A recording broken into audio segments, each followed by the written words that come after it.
Salut à tous, bienvenue sur l'émission Street Science, issue du podcast Lift Talk. Et aujourd'hui, nous sommes en très très bonne compagnie avec un invité.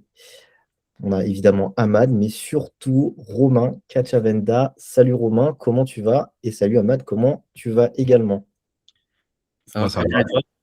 nickel. Eh ben, ça va très bien. Et avant du coup que Romain se présente, toujours petite intro classique, vous connaissez, l'émission Street Science issue du podcast Lift Talk. On est du coup une équipe spécialisée, donc les traîneurs dans le street lifting. Il y a des coachs, une préparatrice mentale, un nutritionniste. Récemment, on a pu avoir une nouvelle coach qui a rejoint l'équipe, donc on est 4. Et je vous invite évidemment à regarder dans la description pour tout ce qui va être coaching, etc., pour vous renseigner. Romain, est-ce que tu peux te présenter à nos auditeurs? Parce que je ne pense pas que nos auditeurs te connaissent. Puis après, on pourra partir sur les questions. Yes, aucun problème. Merci pour l'invitation déjà. Enchanté. Kabir, Enchanté. Ahmad. Merci d'être présent. Donc, Romain Cachavenda, bonjour aux auditeurs. Je suis préparateur physique depuis un peu plus de 15 ans. Dans mon métier, il y a deux versants. Il y a le développement des qualités physiques, qu'on connaît bien en tant que prépa physique, c'est-à-dire développer la force, la puissance, etc., en fonction de problématiques terrain. Et donc, je soutiens des couples entraîneurs-entraînés, des staffs, pour le développement des qualités physiques. Et il y a une autre partie à mon métier qui est plus l'optimisation du potentiel existant, où là, on va parler de tout ce qui est l'entraînement invisible, mais on va aussi parler de boucles sensorimotrices et de faire le lien, en fait, entre les qualités physiques et l'expression de ces qualités sur le terrain. Donc, à l'interface entre le technique, tactique et les qualités physiques de l'autre côté, comment on met en place ce qu'on peut appeler le transfert dans l'activité. Et ça se fait avec différents outils que j'ai pu agglomérer au fil des années. Donc, je suis issu de Master Staps, fin des années 2000. Je me suis très vite intéressé au cerveau et je me suis très vite intéressé à ce qu'on appelle la boucle sensorimotrice, donc la boucle perception-action. Donc, la boucle sensorimotrice, c'est un dessous de la boucle perception-action qui est très connue si vous avez lu, par exemple, Alain Berthoz, Le sens du mouvement ou des choses comme ça, qui est connu dans les sciences de l'éducation, les sciences de la motricité et qui est connu pour tout ce qui est l'apprentissage moteur.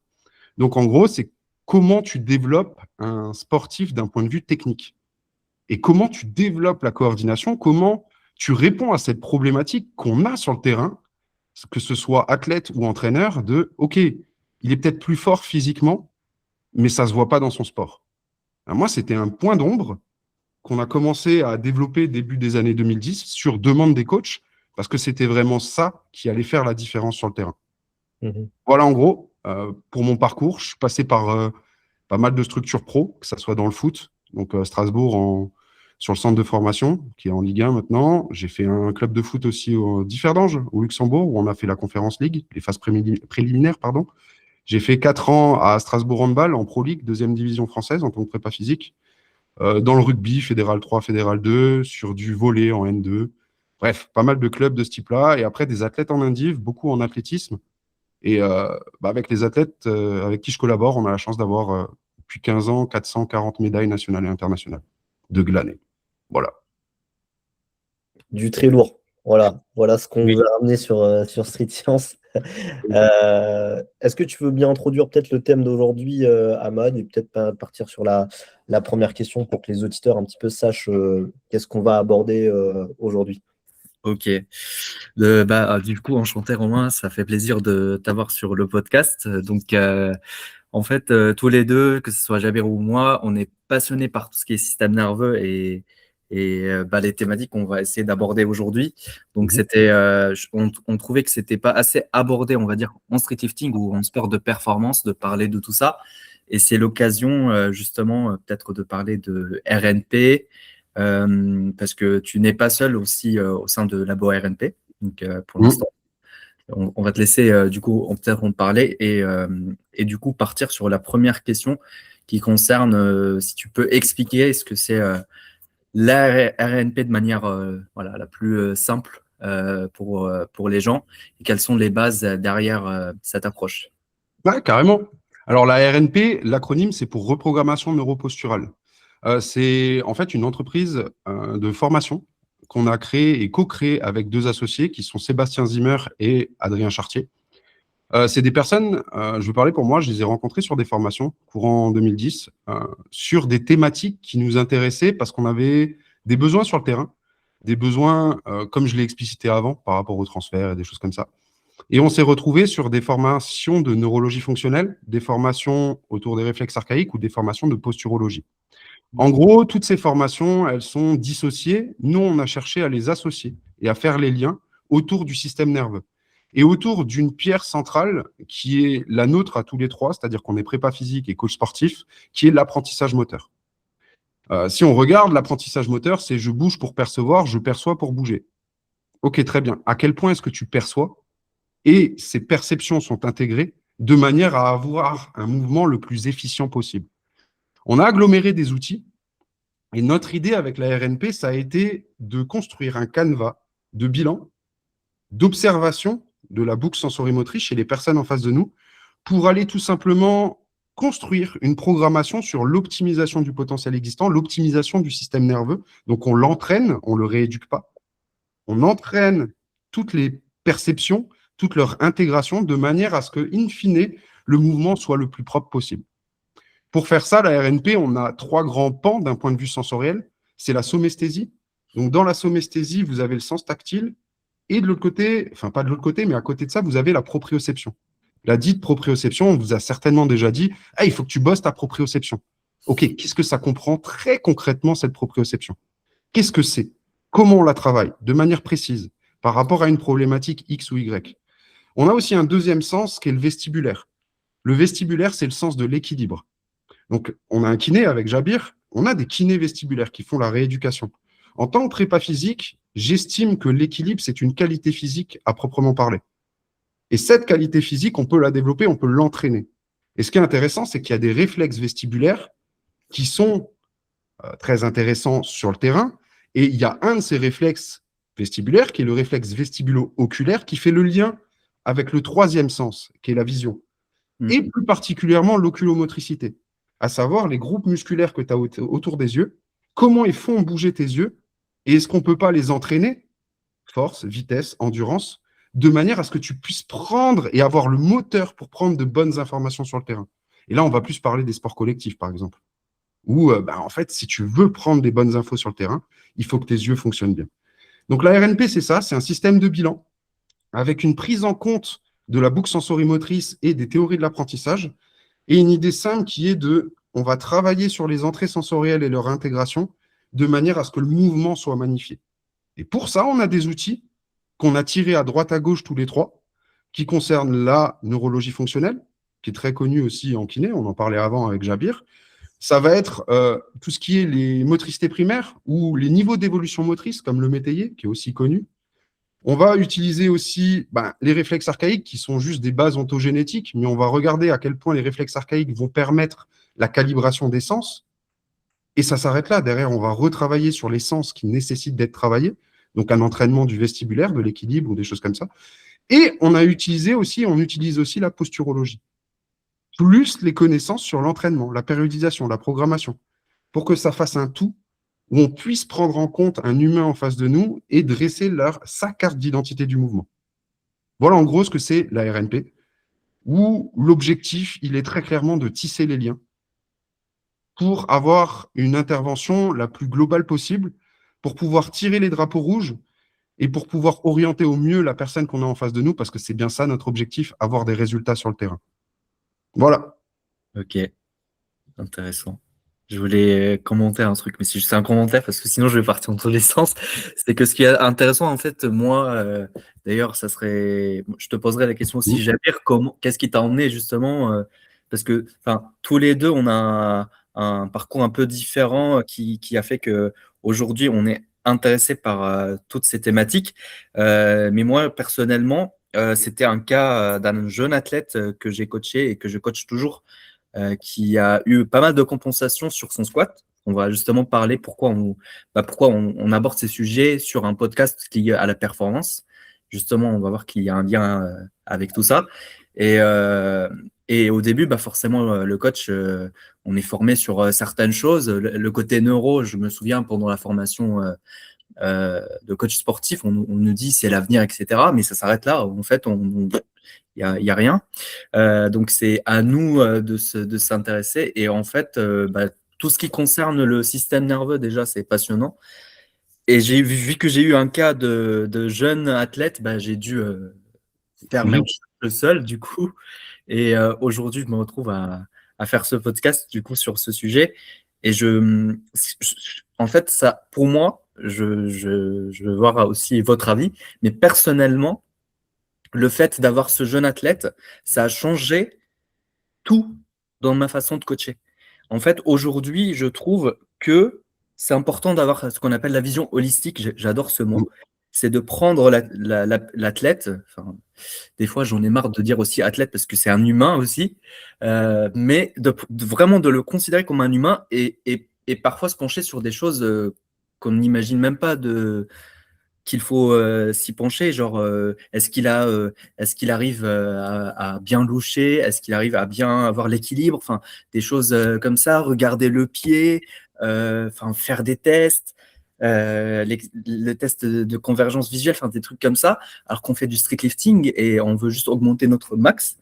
Donc voilà, je trouvais que c'est très important d'en parler en 2026, de dire bah on peut pas en fait juste se baser sur la planif, sur le 4x4 et faire des singles et des top sets et des back-off et dire voilà, notre athlète, il va performer en fait. Et c'est ce qui est intéressant, c'est qu'on peut tomber sur des cas où des jeunes qui ont un potentiel, mais comme tu l'as dit, et ça, et des fois, je me pose toujours la question, mais lui, il peut débloquer des choses, mais il y a un truc qui va pas. Ah, je te suis, ouais, ça Trop parlé, compense. j'ai trop parlé, mais c'est un truc voilà, c'est vraiment personnellement, c'est une révolution dans ma petite carrière de coach. C'est pour ça que j'en parle. Ok. Et c'est intéressant parce qu'en fait, cet athlète-là, tu vois, on l'a suivi parce qu'il s'était blessé à la base. Il avait eu des douleurs nerveuses sur ses dips, enfin, surtout sur son muscle-up.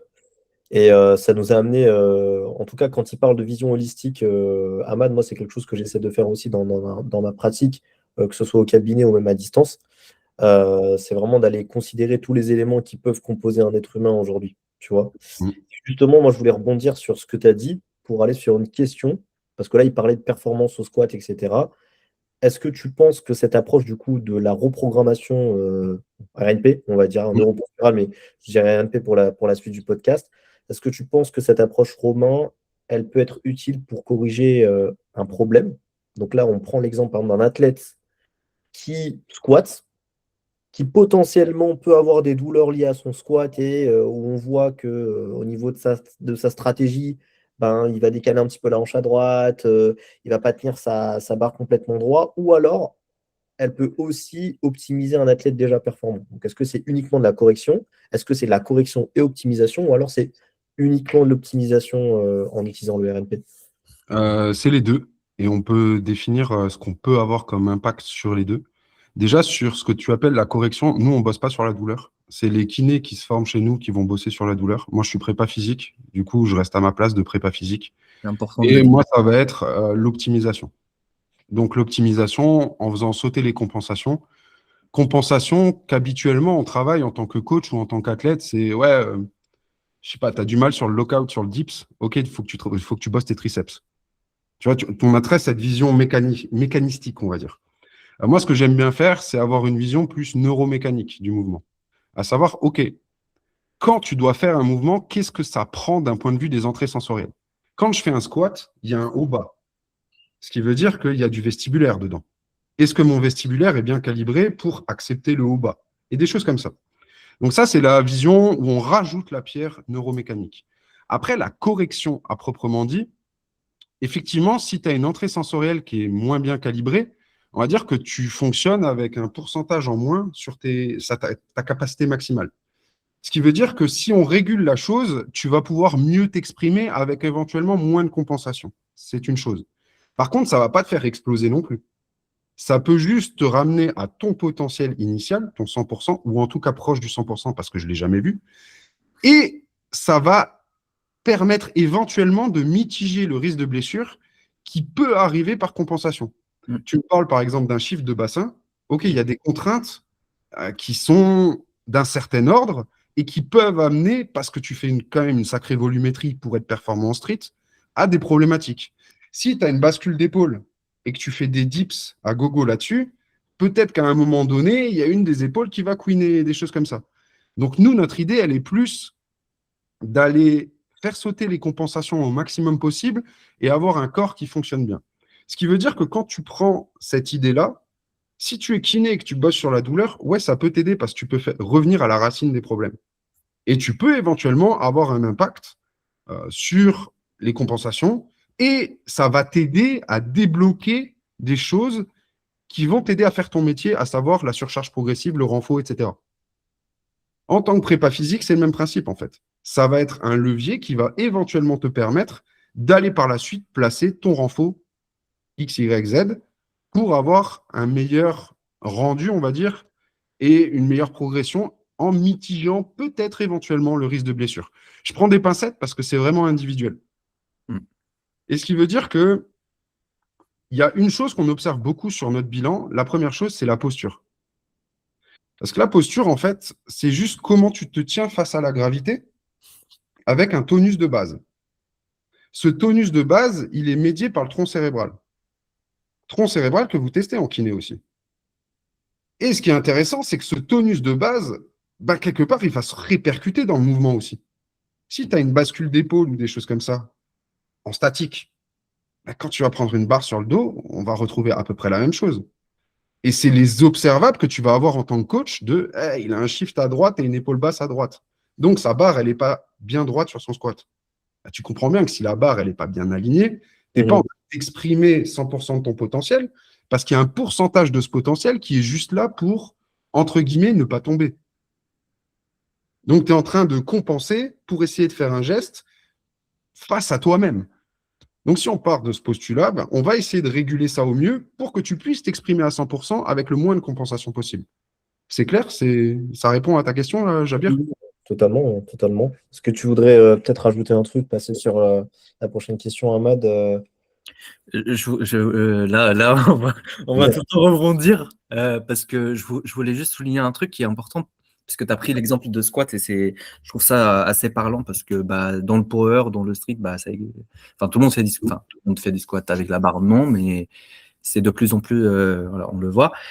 C'est que je trouve, et je vais revenir sur le fait, l'importance d'avoir cette vision holistique, c'est de se dire, en fait, c'est pas parce que j'ai un athlète qui a la barre qui se penche que c'est forcément, il sait pas positionner la barre. Parce que, en fait, on se pose rarement la question parce que avec les réseaux, on a tellement, on veut tellement aller vite que à une problématique, on connaît tout le temps l'origine. Sauf que souvent, on ne sait même pas si l'athlète est capable de faire le truc. Et ce qui est intéressant dans l'approche RNP, c'est avant de dire, on ne pointe pas forcément que le problème, c'est on dit est-ce que justement l'athlète est capable de faire le geste en lui-même. Et alors, dans un monde idéal, et peut-être qu'un jour je le ferai, mais moi, ce que je trouve intéressant, c'est quand on commence un coaching, j'essaye de le faire au fur et à mesure parce que ça prend vraiment du temps, mais c'est d'analyser la posture. De lui dire non, je ne te fais pas la prog là. D'abord, j'ai besoin d'analyser. Ça prend du temps. Les infos, on ne les aura pas tout de suite. Peut-être que tu voulais revenir sur quelque chose. Non. Vas-y, déroule. Je trouve ça intéressant parce que juste en regardant la posture de la personne, alors il y a encore tout ce qui est compensation qui peuvent apparaître quand il pratique le geste.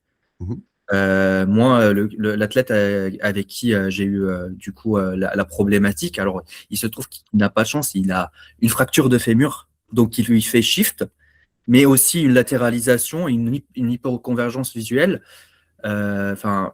tout un truc et la tête qui tombait en fait quand il descendait et les yeux qui se le relevaient, des choses qu'on voit, moi j'ai jamais vu ça, donc au début c'était assez impressionnant et du coup voilà, j'ai peut-être un peu... et c'est en fait essayer de dézoomer en tant que coach, c'est-à-dire que la barre elle penche, mais on va prendre le truc extrême opposé. Est-ce que tu as regardé ses pieds? S'il a des pieds avec d'un côté un pied plat et de l'autre côté il a un pied entre guillemets bien formé, du coup, par voie de fait, en voie remontante, il va avoir une hanche plus basse, il va avoir une épaule éventuellement plus basse ou l'autre, etc. Et en fait, c'est un système de chaîne. Et ce qui veut dire que, est-ce que la problématique, elle est qui ne sait pas se mettre au centre de la barre, à un moment donné, tu lui dis une fois, deux fois, il sait se mettre au centre. C'est qu'il y a autre chose. Mais ce qui veut dire que là derrière, tu parles de l'axe visiopodal aussi, tu me parles des yeux. Ok, Oui. est-ce que c'est une problématique de pied, d'œil? Ouais. Est-ce que c'est descendant? Est-ce que c'est remontant? Est-ce que je peux corriger ça en allant renforcer le pied? Est-ce que je dois envoyer, et ça, c'est quelque chose sur lequel on insiste énormément, c'est le travail pluridisciplinaire. Mais si tu as un problème d'hypoconvergence, Oui. va chez l'orthoptiste. Mm. C'est le professionnel identifié. Mm. Et moi, je te donne un exemple là-dessus. J'ai travaillé dans le hand, deuxième division française. Il y a 90% des mecs qui n'avaient jamais fait de bilan orthoptique. Mm. Et va regarder un mec qui fait du foot ou des choses comme ça, il y en a beaucoup qui sont jamais passés chez un pro de la vision. Mm. Mais pourtant, les yeux, c'est ce qui te permet de prendre l'information sur le terrain. Donc l'un dans l'autre, tu peux être en tant que prépa physique, en tant que kiné, la seule personne dans la carrière d'un sportif qui va lever ce drapeau en disant « Hé, attends, mon coco, pense à aller voir ce professionnel-là. » Et pourtant, les yeux, c'est la chose qui te permet de prendre l'information sur le terrain. Et tu n'as jamais pensé à aller voir le professionnel. Donc c'est ça qu'on essaie de pousser aussi beaucoup en avant, c'est-à-dire que si la personne que tu avais en face de toi, il avait une hypoconvergence de l'espace et qu'il y avait un œil qui partait vraiment sur le côté, enfin, vas-y, va voir un professionnel, va faire tout le cursus ou tout le déroulé pour aller rééduquer, ou en tout cas faire un premier bilan complet, puis rééduquer. Et ensuite, une fois que c'est clean, que tu as un feu vert médical, ok, on va peut-être entraîner s'il y a des besoins dans ton sport. Mais j'aurais été la personne qui aura levé le drapeau rouge et je pense que éventuellement ça peut t'aider dans ta carrière d'athlète. Tu vois ce que je veux dire? Et on en revient à ce que tu disais, c'est ouais, vision holistique, dézoomer et sortir de ma barre elle penche, l'exercice miracle pour la barre qui penche, c'est ça. Non. Il y a un humain en face de toi, essaye de comprendre la systémie de cet humain. Moi, j'aime beaucoup ce que tu dis, Romain, parce que c'est exactement ce que. Alors, j'ai fait un webinaire il n'y a pas longtemps avec les athlètes. J'ai l'impression d'être un fou parce qu'à chaque fois, je disais, ouais, faites une rétrospection, dézoomer, rétrospection, dézoomer. Je le disais dans mes réels, faites dézoomer, dézoomer. Mais en fait, c'est ça, et ça me plaît énormément la vision dont tu as, et je pense que les coachs qui nous écoutent, et même les athlètes qui peuvent nous écouter aujourd'hui, mais surtout les coachs, je pense qu'il faut qu'il y ait un travail aussi justement de prendre les différentes informations et de savoir rediriger derrière. Je pense que c'est hyper important. Par exemple, là, dans ce qu'a dit Ahmad, admettons un coach, un athlète qui rentre avec un coach, et un coach qui peut-être ne fait pas une évaluation, en tout cas une évaluation assez poussée, qui ne s'intéresse pas à regarder et analyser les vidéos de la personne comme il faut, peut peut-être passer à côté d'une problématique et peut peut-être passer à côté d'une optimisation de performance. Je parle là de l'optimisation de performance, mais je parle aussi, par exemple, à toutes les problématiques de douleur, de blessure, etc. C'est pareil, hein.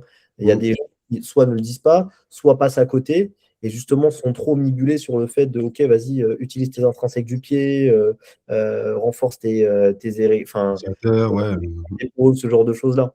Donc ça, c'est méga important. Enfin, en tout cas, j'espère que vous avez bien pu écouter pour ceux qui nous écoutent, mais de vraiment prendre le temps des fois de se dire ok, même si tout va bien dans ma pratique, que ce soit en tant que coach ou que ce soit en tant qu'athlète, bref, d'humain, d'être humain, de se dire ok, là, où est-ce que j'en suis actuellement dans ma vie, qu'est-ce que je peux faire pour optimiser les choses ou pour faire en sorte que ça aille mieux. Et tu vois, je ne pensais pas vraiment, alors, avant de faire ce podcast, pour être totalement honnête, que tu allais avoir cette vision que c'était aussi ça dans le bilan RNP. Mais en fait, c'est ça, tout est dans le Totalement ça, ouais. de se dire, ok, bah là, je vais aller répertorier tel point, et quand je vois que ça pose problème, d'aller se réorienter derrière sur les professionnels associés. Ouais, là, on a des exemples. Moi, je te donne un exemple. Une athlète qui fait de l'escrime à un niveau national plus, à avoir limite des médailles nationales. Ben, bilan, rendez-vous chez le kiné vestib. Elle avait des migraines, des choses comme ça. Elle ne pensait pas qu'elle avait des soucis à ce point-là. Bilan, kiné vestib, etc. Elle est lancée sur un processus de rééducation. Ouais. Mais c'est une athlète qui est à haut niveau. Jamais elle s'est dit que ouais, j'avais une problématique d'ordre médical là-dessus. Mais au travers d'un bilan, enfin, ouais, non, là, ouais, ça va pas du tout. Va voir le pro. Et personne ne lui avait jamais dit, en fait. Elle pensait que c'était normal d'avoir le voile, le machin, de X. Non, c'est pas normal. Et du coup, processus médical, et là, ça va d'un coup beaucoup mieux dans sa pratique. Mhm. Nous, c'est tout ce qu'on veut, en fait. T'es pas omnipotent. Tu maîtrises pas tout. Par contre, tu peux être la personne référente qui va réorienter Parce que les athlètes, ils n'ont pas ton temps et ils n'ont pas tes connaissances sur ce que tu disais, la vision holistique, la systémie, des choses comme ça. Voilà. Ok, Petit exemple. ok. Bah oui, non, mais c'est. Franchement, des exemples comme ça, on peut en avoir. Je pense que tu en as à l'appel, hein. Mais c'est important parce que nous, on essaie de faire cet effort aussi de sensibilisation aussi à travers ce podcast-là avec Ahmad pour justement faire prendre conscience aux personnes que il y a plein de choses qui jouent dans votre vie, dans votre santé, et qu'on passe beaucoup à côté dans le cas de beaucoup de choses. Est-ce que tu veux passer sur la prochaine question, Ahmad? On passe peut-être à la partie. Alors, c'est vrai, on a eu une. Enfin, tu as répondu un peu sur la partie performance, est-ce que la RNP peut réellement améliorer la performance. Tu avais des choses peut-être à rajouter par rapport. Enfin, parce que le but, c'est de dire que c'est une méthodologie, mais il faut encore une fois dire, prendre du recul, rester humble par rapport à nos observations et ne pas croire que avec tout ce qu'on voit sur les réseaux, cette problématique, on va les résoudre forcément avec les réflexes archaïques, et sachant que c'est la mode un peu maintenant. Il y a tout le monde qui est devenu spécialiste. On s'y perd, même moi qui essaie de se former de manière autodidacte, je m'y perds un peu. Donc forcément, on a les bonnes infos, on a les mauvaises. Ce qui est bien, c'est que chaque personne doit faire le tri, mais voilà, dire que voilà, il n'y a pas une seule façon et il faut toujours élargir en fait le spectre d'observation. Ouais. Pour la perf, en fait, on en a parlé au début. Nous, on travaille autour de 3 grands sens, on va dire. Somesthésie, avec la proprio dedans, le vestibulaire et tout ce qui est compétences oculomotrices. Si on prend juste la proprioception, tu me demandes est-ce que ça améliore la performance? Moi, je vois la proprioception, c'est la conscience de son corps dans l'espace et dans le temps. Pour que la proprioception fonctionne bien, il y a un système de mécanorécepteurs au niveau musculaire et articulaire. Les mécanorécepteurs, il faut que tu le vois comme des éléments sur une carte GPS. Chaque mécanorécepteur, c'est un élément sur la carte. Et toi, ton job, ton idée, c'est d'avoir la carte la plus claire possible. Exemple, on va prendre un mécanorécepteur que tout le monde connaît, je pense, Golgi, ou Golgi, dépendant de comment vous le dites. C'est, imaginons, les feux rouges. Passini, ça va être les routes. Ruffini, ça va être les trottoirs. Et on a la map, la carte du corps de la personne en face de nous. Il y a une blessure qui arrive, on sait qu'il y a des pertes d'un point de vue proprioceptif. Pour preuve, on dit toujours, ouais, il faut que tu bosses ta proprioception. Ok, super. C'est un système de valence. Ils travaillent tous en même temps, tout le temps. Par contre, en fonction des exercices que tu mets en place, tu viens stimuler plus ou moins l'un des récepteurs. Et notre idée en tant que pro du mouvement, c'est d'aller identifier, ok, sur la carte que j'ai en face de moi, l'humain que j'ai en face de moi, quel est le récepteur proprioceptif qui tire en arrière, qui tire le frein à main, qui fait en sorte que ma carte, elle soit un peu floue au niveau de l'épaule quand il réalise un dips. Et du coup, je vais pouvoir aller mettre en place des exercices bien précis, dits proprioceptifs, parce qu'on cible un mécanorécepteur en particulier, de manière à clarifier cette carte. Et éventuellement que derrière, tu arriveras à mieux bouger ton corps dans l'espace et dans le temps. Parce que ta carte corporelle sera beaucoup plus claire. Vous m'avez suivi? Mhm. Ce qui veut dire que, pourquoi ça me vient cette réflexion? Pourquoi ça nous est venu? Il y avait une mode à un moment, c'était les automassages. Ensuite, il y a eu les voodoo floss avec Kelly Starrett, quand on vient entourer les articulations.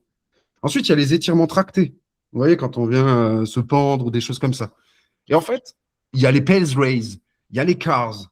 Je peux vous en citer plein des outils. Ouais. OK? Et il y en a qui, ils n'en démordent pas. Non, mais les automassages, c'est le meilleur truc. Non, mais les Pales Rays, c'est le meilleur truc.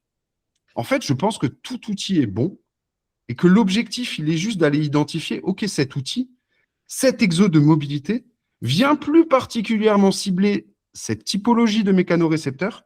Donc, ça m'aide sur cette partie de la proprioception, de la conscience de mon corps dans l'espace et dans le temps. Et peut-être bien que cet exercice, je l'ai kiffé, et donc, du coup, je suis en train de dire à tout le monde que c'est le meilleur truc du monde, parce que j'avais des besoins d'un point de vue proprioceptif qui ont été comblés par ces exercices-là et par ces méthodes-là. Ce qui veut dire que pour moi, tout est bon, et c'est juste ce bilan, cette capacité à observer qui est en face de moi, quels sont les besoins de cette personne-là, de manière à ce que, in fine, il ait un meilleur contrôle de son corps. Et là, on en arrive sur la performance. Si j'ai une meilleure cartographie de mon corps dans l'espace et dans le temps, du coup, je maîtrise tous les angles sur mon tirage. Je maîtrise tous les angles sur mon dips. Je maîtrise réellement ma profondeur de flexion en squat avec un alignement du bassin, avec un empilement optimal de toutes les structures. Et on en est là, en fait, sur cette réflexion de performance. Ça ne va rien révolutionner. Tu ne vas pas passer de 150 à 200 en squat comme ça. Il faut arrêter. Par contre, ça peut éventuellement t'aider à faire un peu plus de séries, avoir moins de tension, avoir moins de gêne. Qui, in fine, si tu regardes au bout de l'année, bah, ça t'aura fait X séries en plus, X tonnage en plus, tant de pourcentage en plus sur ton ARM. Ça répond? J'ai juste pris l'exemple de la somesthésie et plus particulièrement de la proprioception. Bah, en réalité, il y a tous les sens qui rentrent dans cette boucle qu'on pourrait réfléchir et qu'on doit réfléchir de la même manière. Non, mais c'est bien parce que ça ouvre sur d'autres. En fait, je dis pas que ça révolutionne, nous, Alors, moi, je suis pas coach, du coup, en street lifting, mais je veux dire, peut-être pour les coachs en street lifting comme Ahmad, je pense pas qu'aujourd'hui, dans le SL, et peut-être que je me trompe, on ait cette vision-là on ait cette vision d'aller regarder plein de choses en même temps, c'est-à-dire d'avoir cette vision un petit peu holistique et de se dire, OK, il y a tel ou tel outils qui peuvent être intéressants en fonction du profil de personne qu'on a en face, mais qu'il faut savoir évaluer ce profil-là. Ah, mais du coup, tu arrives sur ce qui est trop intéressant, c'est que bah, on a un cerveau droit, un cerveau gauche, ce qui veut dire que les informations proprioceptives, elles remontent, elles croisent au niveau du bulbe rachidien, et en gros, ton côté droit du corps, ton côté gauche du corps, ils sont contrôlés par le cerveau opposé, on va dire. Mais ce qui veut dire que tu peux avoir une sectorisation entre côté droit, côté gauche, sur quels sont les exos de mobilité qui fonctionnent très bien. Et ensuite, articulation par articulation. Mais ce qui veut dire qu'au lieu de faire ton balayage articulation par articulation, où tu vas prendre de la cheville jusqu'au cervical à faire des rotations articulaires contrôlées, et ça te prend 40 minutes, comme on faisait il y a 10 ans avec le FMS, bah, tu peux aller cibler de, OK, toi, ton genou, tu as des problématiques de genou. OK, si on veut améliorer ta proprio au niveau du genou, bah, tiens, les outils que tu dois utiliser, parce qu'on l'a testé pendant 10 minutes, c'est ça, ça, ça, et basta. Tu ne te casses pas la tête à tout faire. Mais parce que ton idée, elle est de clarifier la carte. Si après, derrière, tu veux faire progresser, et là, on a une idée de développement, ouais, là, tu as d'autres idées, et tu vas prendre des outils X ou Y qui vont te permettre de bien développer. Mais si on est sur améliorer la proprioception, donc la conscience de son corps dans l'espace et dans le temps, bah, ça ne sert à rien de perdre son temps à clarifier un récepteur qui est déjà clair chez cette personne. Donc, tu gagnes un temps de ouf, et tu te retrouves sur des programmations de mobilité très individualisées. D'où l'importance d'individualiser, quoi, tout simplement. On va revenir là-dessus, ouais. Voilà, c'est vraiment d'être très spécifique Mm. en fonction de la personne qu'on a en face de nous. Moi, j'avais envie de poser des questions. Vas-y. Même pas noté. Alors, en fait, je trouve tout ça intéressant et moi, en tant que coach, j'ai une problématique que je rencontre dans ça. Enfin, dans un monde idéal, ça serait top de faire tout ça et de prendre son temps avec l'athlète. Alors, en street lifting, en ce moment, avec les réseaux, les gens ont envie d'aller très vite, trop vite. Et honnêtement, si on vend la méthodologie de coaching, de planification, parce que moi, je considère ça, pour moi, ça fait partie de la planification. La planification n'a pas de sens si on fait voilà, si on prend pas un minimum du côté humain de l'athlète. Donc le fait de le vendre comme ça, des fois c'est pas sexy en fait de dire bah alors j'ai vu comment dire une problématique parce que moi c'est ce qui m'est arrivé. Au début j'ai dû cacher un tout petit peu sur l'athlète les choses. Enfin pour contextualiser l'athlète, au bout de quelques blocs, il explose au squat. Par rapport à son potentiel, pour quelqu'un qui a quand même une fracture de fémur, etc. Donc il fait 84 à 110. Le bloc d'après, échec à 95 kg. Mm-hmm. Moins de reps. Ouais. Oui, non, mais moins de reps, voilà. Échec. C'est d'un coup. Et c'est là où tout s'est révélé, en fait. J'ai vu toutes les compensations. En fait, ce qui est des fois compliqué quand on filme à distance, c'est que tu vois pas tout d'un coup. l'athlète, il te filme de face ou de dos ou de profil. Bah, il y a des trucs, voilà. Souvent, on filme de profil, sauf que les yeux, tu les vois pas de profil. Mhm. Voilà. On a dû faire une rotation jusqu'à trouver les choses.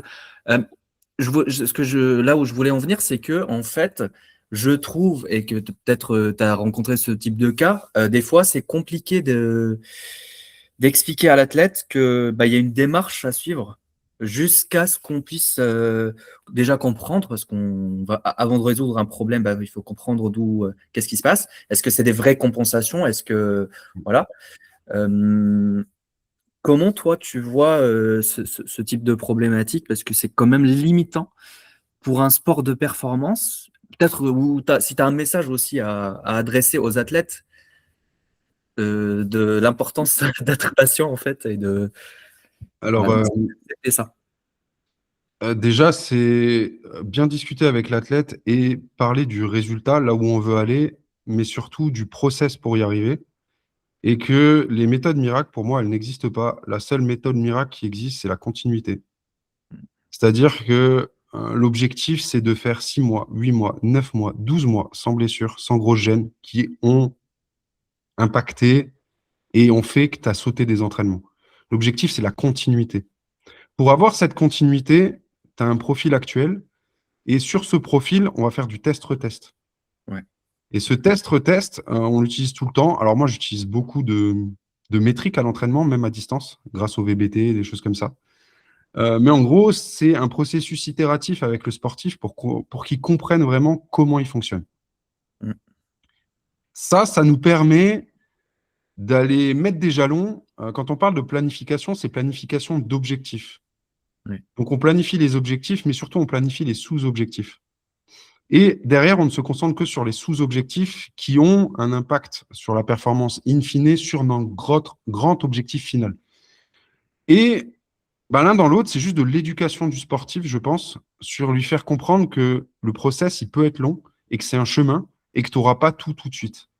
Mais par contre, prendre 4 à 6 semaines pour réguler une asymétrie, pour que par la suite, tu puisses enchaîner tes blocs de force max sans avoir de tension, de gêne et en devant couper à la moitié de ton bloc, ben, d'un point de vue retour sur investissement, c'est beaucoup plus intéressant.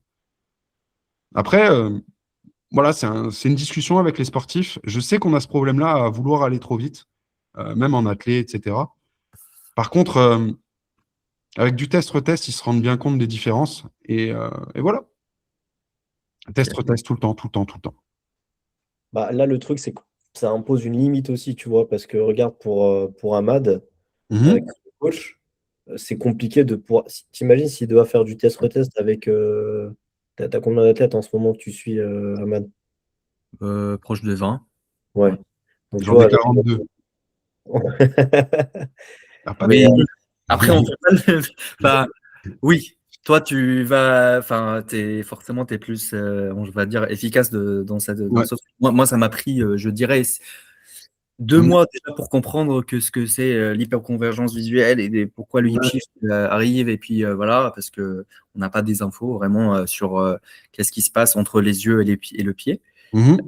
Puis ensuite, oui, forcément, je suis passé par des fails rails, des cartes, enfin, Ouais. mobilité, parce qu'en fait, il y a un manque quand même de rotation interne, enfin voilà. Mais de comprendre la problématique, peut-être que même après un an de travail là-dessus, il y a des choses forcément qui m'échappent. Mhm. Mais oui, Et ça c'est prend là du temps. où, moi, ce que je trouve intéressant, du coup, s'il fallait dire quelque chose pour les sportifs, Oui, c'est le meilleur ouvrage qui puisse exister sur l'entraînement, c'est ton carnet d'entraînement. Et en fait, si tu veux que ton coach il t'aide au mieux, donc on pense à Ahmad là, ben en fait, envoie-moi tes retours, ah bah oui. fais-moi des vocaux, tiens un jour Merci. ton programme d'entraînement, mais tiens-le un Remplis-la. jour comme une Bible en fait. Va le lire tous les jours, va faire tes retours. Et c'est grâce à ça que, moi je parlais avant de processus itératif, en fait j'ai oublié cette étape-là. Mais c'est qu'en fait les sportifs, tous les jours, ils m'écrivent. Et moi, tous les matins, je regarde les retours. Donc, Mhm. ils viennent me faire un vocal. Il y en a qui font un screenshot de leur plan d'entraînement. Il y en a qui m'envoient les vidéos. Mais c'est absolument tous les jours, en fait. Et c'est grâce à ça qu'on va réussir à construire ensemble. Ensemble. Grâce à tes retours, parce que c'est toi qui es sur le terrain et il n'y a que toi, en fait, qui est vraiment dans ton corps. Et il y en a beaucoup, en fait, qui veulent aller vite, mais en fait, ils t'écrivent qu'une seule fois par semaine. Ah, c'est pas gérable. En tout cas, pour moi, c'est pas gérable. Je sais pas pour toi, Ahmad, je sais pas pour toi, Jabir, mais j'ai Et besoin de plus de matière, tu vois. Complètement d'accord, hein, complètement Mm. d'accord. C'est souvent parce que forcément j'ai des exemples, mais bon, Mm. c'est que c'est des gens qui se fixent tout de suite des objectifs inatteignables en fait. Si je te ai pris comme un coach, il va falloir que j'explose. Mm. Alors que pour l'instant, j'ai pas aucun retour vidéo. Ouais. Ah, je peux pas deviner, en fait. Non, là, je sais pas du tout. Mm.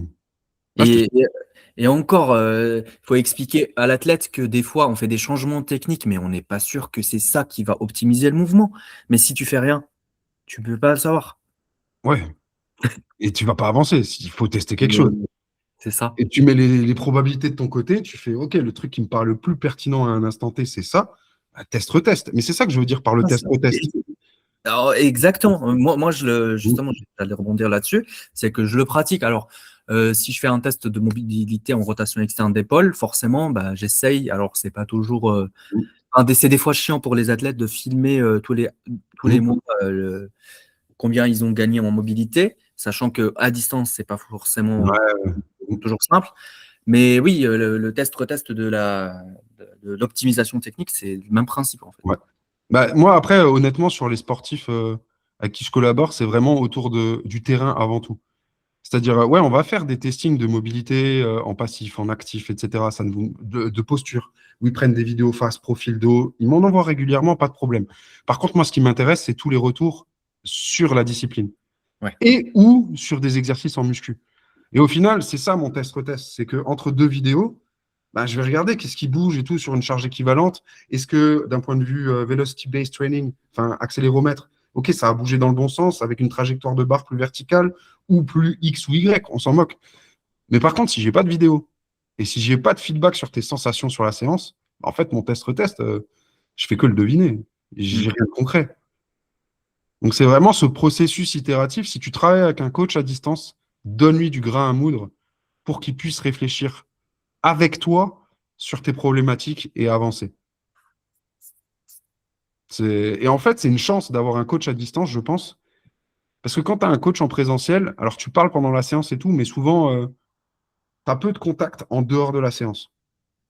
Alors que Complètement. là, justement, tu peux faire des retours tous les soirs et tout. Le coach, il est engagé sur cette idée de t'accompagner à distance, ce qui veut dire qu'il est dispo tous les jours. Et tous les jours, il va prendre les petites infos qu'il va agglomérer. Donc, quelque part, in fine, tu as plus de contact avec ton coach en travaillant à distance que des fois en présentiel. Et ça, c'est si tu le prends du bon bout en tant qu'athlète et que tu lui donnes vraiment du grain à moudre, que ce soit à Jabir en tant que kiné ou Ahmad en tant que coach, tu lui donnes vraiment du feedback, du feedback, du feedback, bah c'est là où ça va avancer et ça va avancer comme toi tu l'imagines beaucoup plus vite. Mais par contre, il y a ta part de boulot qui est le programme d'entraînement et le carnet d'entraînement, pardon. Ouais, non, Ça- mais Je ne sais pas ce que ça vous suis fait d'accord. penser et réfléchir. Plus on a de data, mieux on avance. Ouais, Ah Que oui. ce soit au niveau que ce soit au niveau de la blessure, de la douleur, ou que ce soit même au niveau de l'optimisation ouais. de la performance. Moi, je voulais juste partir là, si on a un peu de temps, je crois qu'on a encore un petit peu de temps, ou Ouais. pas trop, je ne sais Mm. plus. Ouais. Euh, Non, mais voilà. alors, j'ai plusieurs questions. Toujours. Peut-être que je vais garder tout ce qui va être douleur pour la prochaine fois. En fait, ce que je voulais savoir aussi, c'est pour toi, est-ce que et là je parle beaucoup plus dans le milieu du sport en général, mais pareil, que ce soit dans le milieu du sport de force ou du sport beaucoup plus commun qu'on le connaisse, est-ce que la RNP, pour toi, est-ce qu'elle est un peu survendue actuellement? Est-ce que tu peux aussi donner des situations, pardon, où justement la RNP, ça ne sert pas ou ça serait peu ou pas efficace? Euh, ouais, dis-moi un petit peu. Voir si c'est productif peut-être. Voilà. C'est plus Ouais, ça. en fait, je pense que survendu dans le sens où on attribue, alors je parle pas de la RNP, mais de tout ce qui va être autour de la neuro, les réflexes, des choses comme ça va être survendu en mode ça résout tous les maux du monde. Oui. Ouais, on le voit. Et en fait, l'objectif de la RNP, pour moi, c'est d'avoir une lentille d'analyse de la boucle sensorimotrice. Cette lentille d'analyse, elle doit te permettre de lever des drapeaux rouges. Mais en fait, il ne faut pas outrepasser ton métier et tes prérogatives métier. Oui, ça peut te permettre d'observer des choses que d'autres ne voient pas, ce qui va in fine te permettre d'aller rediriger vers les personnes compétentes. Et en fait, il faut, là où c'est survendu et là où ça peut ne pas être efficace, bah, c'est quand en fait tu penses que face à des troubles vestibulaires vraiment graves et marqués, tu te dis, ouais, c'est bon, en tant que coach sportif, je vais réussir à réguler ça. Non, justement, tu as une chance, c'est que toi, en tant que coach, tu as été initié à ça, tu sais entraîner l'équilibre en tant que qualité physique et tu as vu que là, ça allait pas du tout. Mm. Rediriger, et c'est là ton job. Donc, je pense que c'est plus dans ce sens-là qu'il faut voir ta question ou répondre à cette question. C'est que ça peut être survendu par des personnes qui n'ont pas compris quelle était la place réelle de la RNP, Mm. avec cette idée de travail collaboratif, avec cette idée d'entraînement des qualités sensorielles avant le moteur, avec cette idée d'aller travailler sur une boucle sensorimotrice et donc sur la coordination motrice et donc le mouvement en tant que coach sportif, prépa physique. Si tu es kiné, tu as d'autres prérogatives et tu pourras aller sur d'autres choses. Mais en réalité, ne va pas survendre un outil qui est présent pour rediriger quand tu vois que ça va vraiment pas bien. Tout simplement. Ça répond? Totalement. Totalement. De toute façon, moi, je suis d'accord avec cette vision-là. Il y a beaucoup de choses dans lesquelles moi, je me reconnais dans ce que tu dis. C'est logique.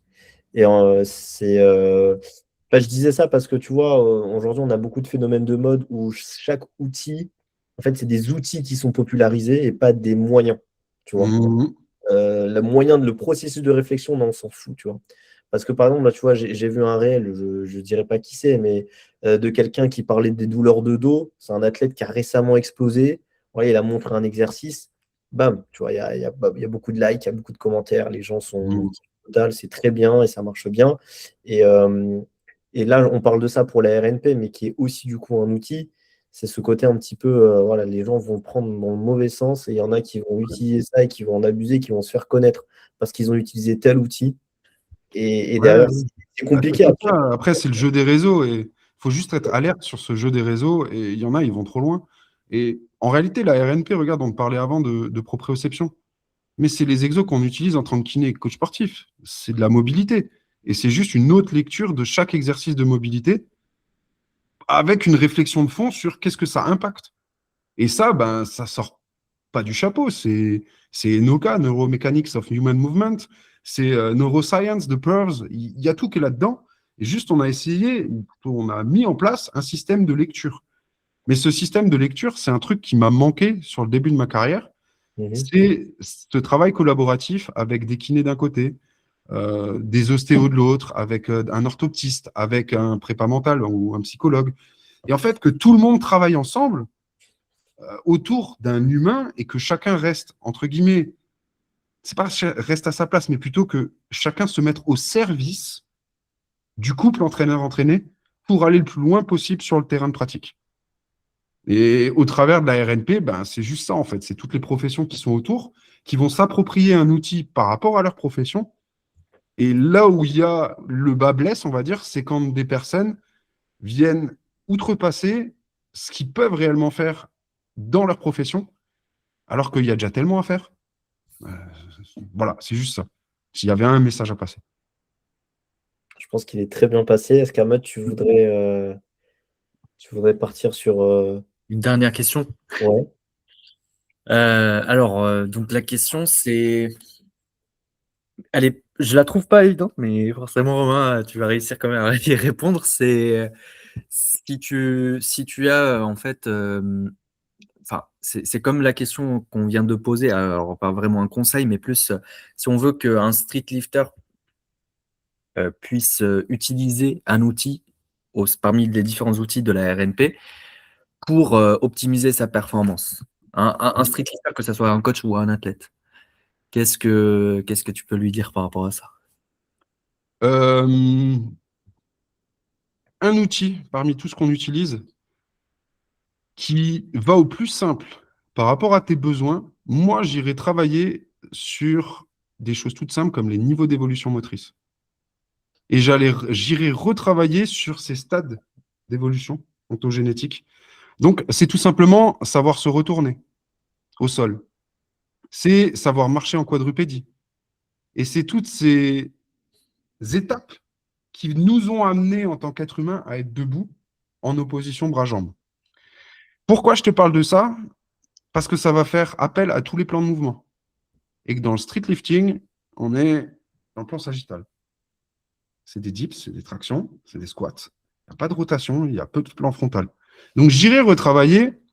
Si tu n'as pas la possibilité d'aller faire un bilan et d'aller vraiment regarder, OK, qu'est-ce qui pose souci dans ma boucle sensorimotrice? Est-ce que c'est du vestibulaire? Est-ce que c'est du visuel? Est-ce que c'est du proprioceptif? Est-ce que c'est de la somesthésie? Est-ce que c'est mes pieds? Est-ce que c'est mes yeux? OK, reprends à la base. Et la base, c'est les niveaux d'évolution motrice. Je te parle de ça parce que c'est très connu en kiné et tout ça, le métayer. C'est des étapes simples. Et en fait, va t'amuser à charger ces niveaux d'évolution motrice. Prends la quadrupédie, par exemple. Nous, on appelle ça les motricités primaires. Il y en a 8, etc. Ben, la quadrupédie va la faire avec de la charge. Va la faire avec des perturbations, des choses comme ça. C'est des choses qu'on utilise déjà dans l'entraînement. L'animal flow et des choses comme ça. Mais en fait, va t'amuser autour de ça. Va te challenger autour de ça. Tu auras déjà pas mal de bénéfices sur, on va dire, ta coordination de manière générale. Voilà ce que je dirais. Le truc le plus simple pour un pratiquant de street lifting, va sur YouTube, cherche Animal Flow, cherche niveau d'évolution motrice, des choses, et amuse-toi au sol. C'est un truc qu'on dit depuis des années. Et voilà. Je sais pas si ça vous parle. Ça peut être des séquences simples, hein, de gainage, de machin. Oui. Non, mais en fait, je pense qu'aujourd'hui, ça vend pas du rêve ce que tu dis, mais Ouais. malheureusement non, mais c'est les réalités. Faut commencer par là, je dirais. En fait, Ouais, et en fait, ça peut devenir très très fun. Je l'ai fait avec des footeux, je l'ai fait avec des handballeurs. Tu fais des courses et voilà, tu t'amuses avec des noms d'animaux. Vas-y, déplace-toi en crabe, déplace-toi en machin. C'est fun. Et mine de rien, vas-y, tes épaules, va te faire 15 minutes de quadru là, dans tous les sens. Ta coiffe, t'inquiète que sur la coaptation, elle va avoir bossé. Et tu vas être pas mal échauffé. Et ou en fin de séance, ça va te faire un truc plutôt sympa. Ton gainage, il va bien avoir bossé aussi. Et en même temps, tu auras retravaillé sur certaines fondations du système nerveux, sur de la coordination, sur de l'opposition bras-jambes. Vas-y, ça sera déjà pas mal du tout. Et tu n'auras même pas vu la chose passer parce que ça peut être fun si tu es à plusieurs. Et voilà, moi je ferais ça. Ou si c'était un seul conseil, vas-y, je ferais ça en fait. Je veux juste ajouter un petit truc, c'est justement, et ça sera tout pour moi. En fait, c'est ce que j'essaie de faire moi dans la rééducation et c'est ce qu'on essaie avec les personnes, puisque je ne suis pas le seul, hein, il y a plein d'autres qui ont cette vision-là. Quand on accompagne justement des athlètes, et c'est ce que je dis souvent, c'est qu'en fait, les athlètes, ils font uniquement que 4 mouvements. Il y a des gens dans la semaine, ils font juste traction, dips, muscle up, squat et c'est tout. Et certains arrivent peut-être à faire 10 000 pas, ok.